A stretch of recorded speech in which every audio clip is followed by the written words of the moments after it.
I invite Maulana Muhammad Aftab Sahab. Would you come, please? الحمد لله رب العالمين والصلاة والسلام على سيد ولد آدم محمد بن عبد الله الأمين وعلى آله وأصحابه الغر الميامين. أما بعد. Respected President, honorable judges, prestigious guests, and dear audience. Assalamu alaikum wa rahmatullahi wa barakatuh. On such a remarkable occasion of first elocution competition, I would like to speak some words about importance of English for Dawah. Allah subhanahu wa ta'ala said in the Holy Quran, وَمَا أَرْسَلْنَا مِن رَّسُولٍ إِلَّا بِلِسَانِ قَوْمِهِ لِيُبَيِّنَ لَهُمْ فَيُضِلُّ اللَّهُ مَن يَشَاءُ وَيَهْدِي مَن يَشَاءُ وَهُوَ الْعَزِيزُ الْحَكِيمُ.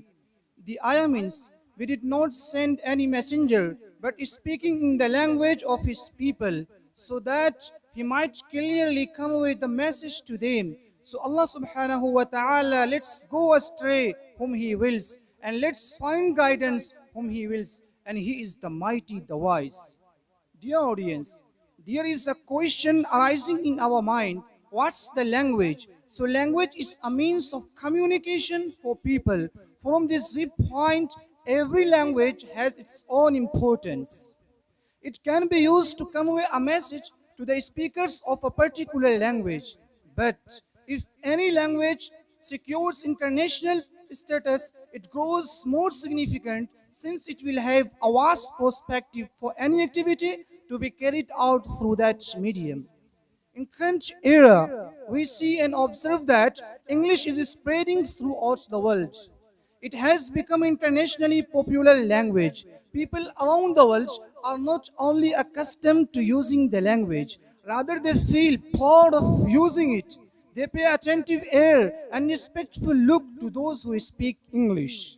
So it is not only a medium of communication, rather it leaves a lot of effect and impact our people. On the other hand, English is the language of science and technology. The language of major international media is English. The anti-Islamic elements spread many misconceptions about Islam and Muslims through this language. Therefore, no doubt, learning English is very useful and important for Dawah purpose. We should learn this language due to its importance. Therefore, we should use it as a source to defend Islam and Muslims.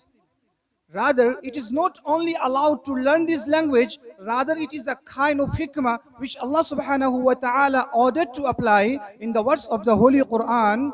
ادع إلى سبيل ربك بالحكمة والموعظة الحسنة والتي هي أحسن إن ربك هو أعلم بمن ضل عن سبيله وهو أعلم بالمهتدين.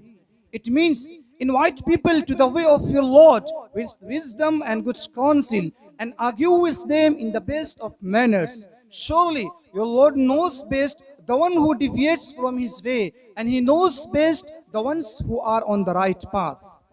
Dear audience, Islam allows every lawful means. It does not forbid learning a language for good reasons, as no evil lies in a language. Rather, it is sunnah to learn a new language to defend Islam and Muslims. Prophet Muhammad sallallahu alaihi wasallam was reported to have asked Hazrat Zaid bin Sabit radiyallahu ta'ala an to learn Syriac language, as he did not trust the Jews who used to communicate with him in this very language. By the reference, Sunan at-Tirmidhi, hadith number 2639. Dear audience, this is the reason that our ulama and elders have always regarded learning English as lawful, rather better for the purpose of dawah. But it is unfortunate that they are maligned for sins which they never committed. People blame them that they opposed learning English, whereas what they opposed was the English culture, not the language. All great ulama, from Shah Abdul Aziz Muhaddith Dehlavi and Maulana Abdul Hayy Farangi Mahalli, down to Maulana Rashid Ahmad Gangohi and Hazrat Maulana Ashraf Ali Thanvi, they all have endorsed learning English as a language. And how can they deny this natural phenomenon and facts that Allah subhanahu wa ta'ala sent down countless prophets and messengers at different times and places with the language of their people? These prophets and messengers invited people to Allah subhanahu wa ta'ala in the language their people understood. As the verse I recited in the beginning says, وَمَا أَرْسَلْنَا مِن رَسُولٍ إِلَّا بِلِسَانِ قَوْمِهِ لِيُبَيِّنَ لَهُمْ فَيُذِلُّ اللَّهُ مَن يَشَاءُ وَيَهْدِي مَن يَشَاءُ وَهُوَ الْعَزِيزُ الْحَكِيمُ. Here I conclude my speech. وآخر دعوانا أن الحمد لله رب العالمين.